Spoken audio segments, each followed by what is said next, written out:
I've been thinking a lot about risk lately, now that the world is changing so much and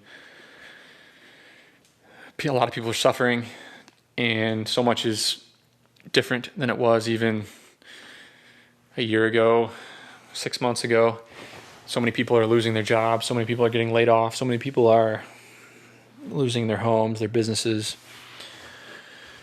And it gives me, I've been doing a lot of thinking about risk because as I now have a little bit, I'm not going to say I'm where I want to be. I'm not going to say I'm not still building and growing and working.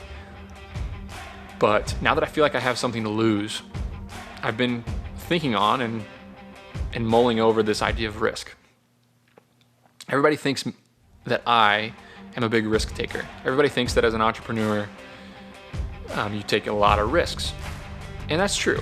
To get anywhere in life, you do have to take a risk. It was a risk for me to not go get a job and instead start a small business. I don't know if I believe that.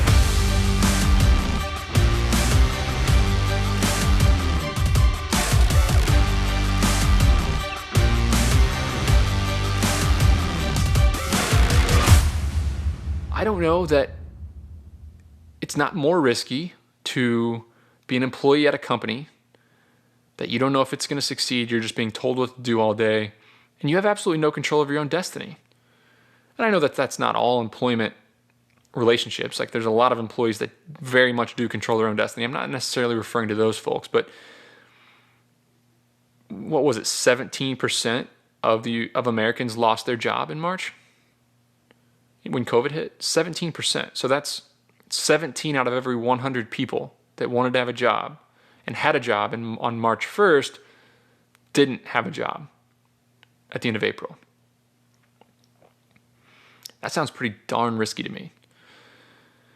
So what's more risky? I mean, yeah, when you think about the unicorns, the Steve Jobs, the Mark Zuckerberg, the Elon Musk, of course they're taking massive risk. Of course they built massive companies, but I think Americans have a wacky perception of risk. I think Americans think that entrepreneurship is risky, think that investment is risky, think that owning assets is risky, when in reality, having a job is a lot more risky in my opinion because you are completely dependent on things outside of your control. And I think that's the factor that really is at play here.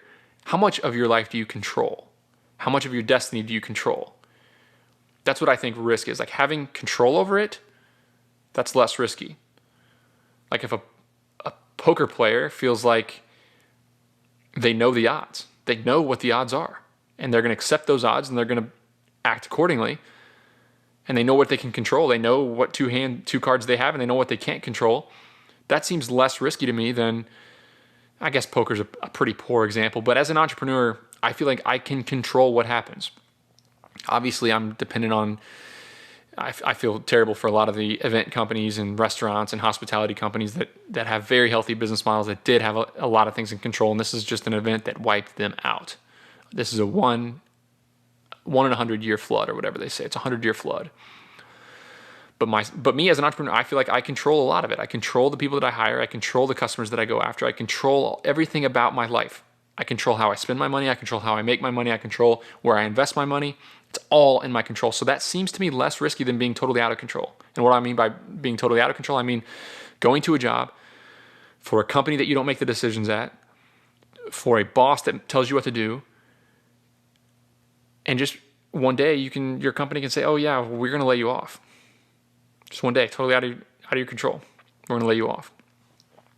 That seems incredibly risky. Incredibly risky to me. That just seems like the American risk, the consensus on risk and the way people feel about risk is a little bit wacky. Because I think entrepreneurs, in my opinion, I took less risk than a lot of folks who went and worked at companies and ended up getting laid off in March.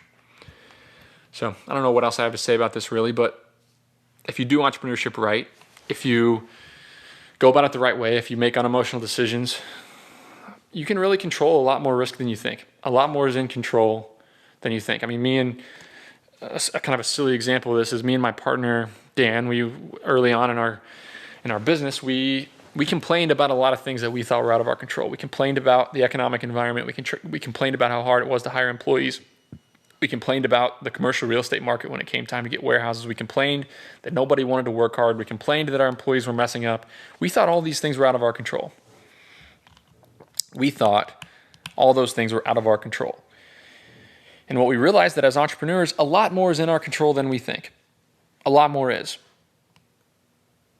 Everybody's dealing with the same issues, so you can have an advantage. You can have an advantage when it comes to securing real estate. You can have an advantage when it comes to finding good employees if you actually market to employees, we learned. We can't just hope that employees come walking in the door to our company to work for us. We have to get out and work for them just like we work for customers. We realized that we could control the mistakes that our employees were making. It wasn't their fault, it was our fault. Our systems weren't good enough. We realized that we could control how many customers we got by how creative our marketing was and how effective it was and how good it was and how our systems were around customer acquisition. So, a lot of people think that entrepreneurs are just taking risk. No, it's calculated risk. And they arguably, in my opinion, have a lot more control over their life, over their situation, than folks who aren't entrepreneurs. So, take that as you please.